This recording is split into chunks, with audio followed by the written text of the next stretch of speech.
Am I wrong for turning down my stepmother's necklace to wear during my wedding?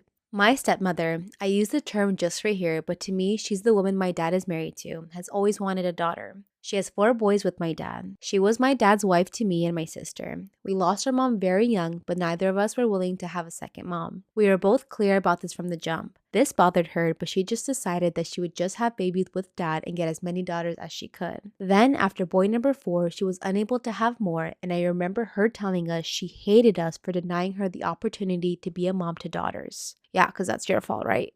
That we didn't have a mom anymore and she would have loved us and done everything to be a good mom. Years have gone by since then, and we really don't talk all that much to her, or our dad for that matter. My sister got married 4 years ago, but only invited me and her husband's family. Now it's my turn, and I did decide to have a slightly bigger wedding, and because of some pressure from extended family, I invited my dad and his family. Stepmother tried to give me her necklace for the wedding. She said it was something the woman in her family wear on their wedding day and they pass it down. She wanted to be able to pass it down, but I said no to it. This upset her, and then the whole extended family heard about it. Now I'm being told that since I invited her, I should be more willing to accept this, even though I invited them because of the pressure put on me to. They told me I should be willing to treat them like family and be kind and go out of my way for them as such, and it was cruel to turn down a sentimental item. So, am I the asshole? Well, I don't care how sentimental that shit is. If I don't like it, I don't like it. I'm not wearing it. Simple as that, regardless of who it came from.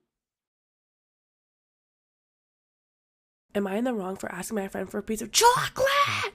I'm 34 female and the manager of a small retail store. Today is my day off, but I went into the store to make sure that everything was set to run smoothly, as we have 2 new hires.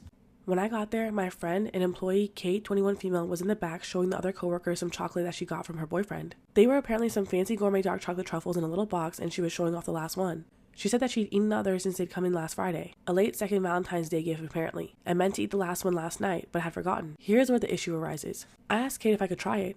She looked surprised by the question and took a minute before she answered it. She told me that I could buy some on the website and that she had a little pamphlet that came with the box showing all the flavors available. She asked if I'd like it, and I told her yes, but that I'd like to try the chocolate to see if it's any good. She said her boyfriend got them for her and she didn't think it would be right to give her gift to someone else. I laughed and told her in a lighthearted tone that if she wants to be stingy, she can just say that. A couple of the others laughed, but I guess Kate didn't find it funny. She just stood there and didn't say anything, which is really unlike her. She's very talkative and bubbly. She ended up closing the box of chocolate and said something about forgetting to do something and then left the room. I ended up leaving the building about 20 minutes later, and then another hour later I got a text from my assistant manager Marla, 47 female, saying that Kate asked her to leave early because she didn't feel well. I approved through my DM for her to leave since we were staffed well enough for what would probably be a slow day. I asked her to pass along to Kate that if she leaves, I'd like for her to make up those hours at some point in the next week. I tried asking Marla what was wrong, but all she knew to tell me was that Kate wasn't feeling well, as she said. She proposed it could have something to do with what I said earlier though, as she was allegedly quiet since then. Now I'm just wondering, am I in the wrong?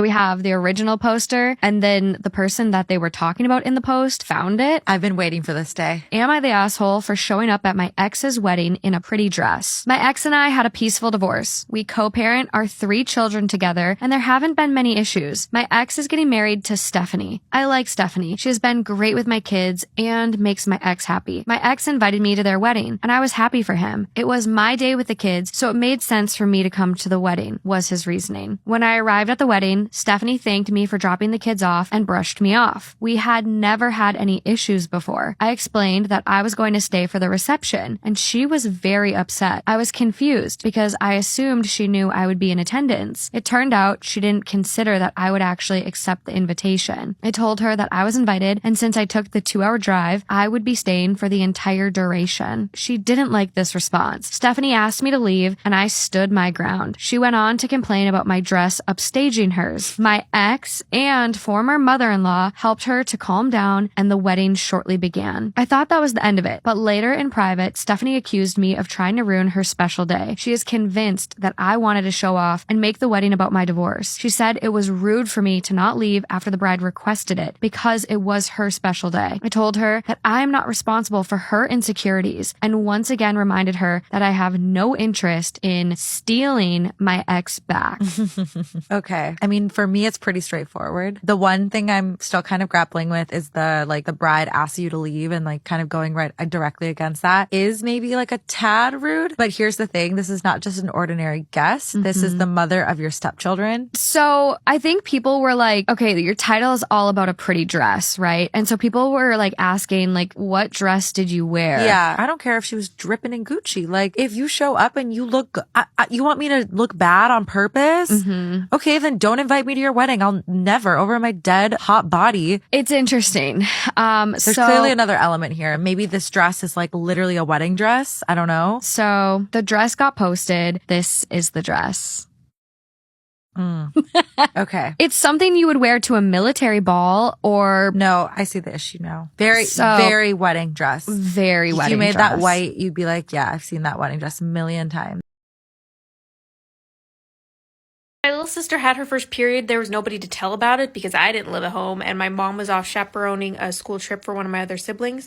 And she was like, well, when my mom comes back, I have to tell her that I started my period. But she was nervous about how she was going to do that, I guess. So she went on the internet and she looked up how to tell your parents you got your period. And the fact that she could do that was a little bit infuriating, I'm not going to lie, because when I was a kid, I had to beg to use the internet. And I'm not even exaggerating. I had to beg. Sometimes I had to use the internet for school, and I would tell my parents that, and they would be like, no, you do not. You just want to go on the internet. You don't have to use the internet for school. Your teacher would never assign something that you needed the internet for because they know that not everybody has the internet. And they would also go through phases where they were like, the internet is of the devil. This internet thing isn't going to catch on. And so they would just get rid of the internet in our house and we wouldn't have any. And then to do my homework, they would drop me off at McDonald's and I would use this giant laptop in the back of McDonald's. And I was already weird in high school. So it definitely didn't help that people from my high school would walk in and they'd be like, okay, what are you doing here in this back booth on this dinosaur laptop?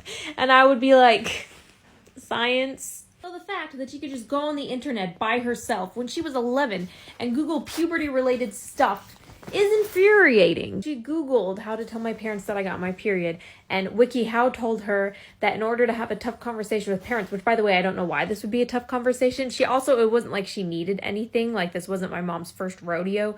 So my little sister knew where everything she could possibly need for her period was under the sink and in the bathroom. But WikiHow told her to have the tough conversation with her parents in the car because that way they don't have to make eye contact. She thought, great idea, WikiHow.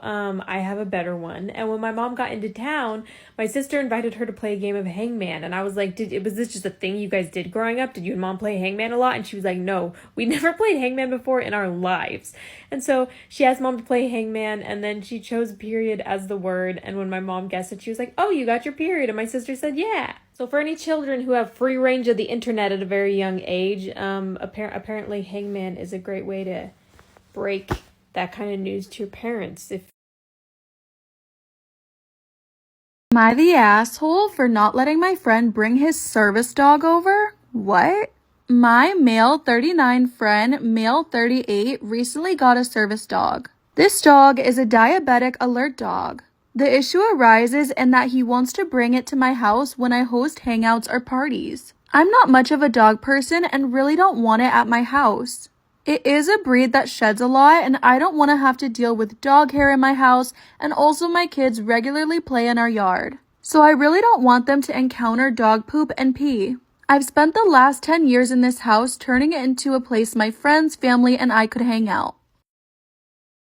Am I the asshole for not letting my friend bring his service dog over? I've spent the last 10 years in this house turning it into a place my friends, family, and I could hang out. I have a pool, I built a bar in my basement, those type of upgrades. I even offered to meet out at a restaurant or someone else's place and host less, but my house is the preferred destination among everyone else. I have amenities that others don't, and there are no expensive food and bar tabs at my place. I host a lot during football season and other major sporting events with some general hangouts in between. So I told my friend that his dog wasn't welcome but offered to pay for a monitoring device he can use while at my house. But let's just say he didn't take it well. Am I the asshole for banning my girlfriend from bringing my friend's ex over to my house? So recently a friend of mine, Anthony, and his wife Carly went through a pretty nasty divorce. They have a child about 1.5 years old and things just weren't working between them. He felt things were getting monotonous and he was interested in pursuing other relationships. He then ended up finding a spark with a coworker who's now his girlfriend. She did end up getting child support and alimony, but there were issues with how his family structures their trust. Still, even now, it's not like she's actually below the poverty line. I didn't think I'd be seeing much more of her, but my girlfriend has been getting together and commiserating with her for some reason. Am I the asshole for banning my girlfriend from bringing my friend's ex over to my house? So now their conflict is now bleeding into my life too. Now my girlfriend keeps bringing up how unfair what my friend did was and how he's barely paying anything while they struggle. She's constantly passive aggressive towards Anthony even though he hasn't done anything to her and has even brought Carly over while me and Anthony are hanging out. And when I say something, she says she's her friend and she's allowed to have guests. She's glad to know he's having fun playing video games with children, yes, calling us children, while she's exhausted taking care of her kids alone. But this is my house and I pay the bills and I don't want her here.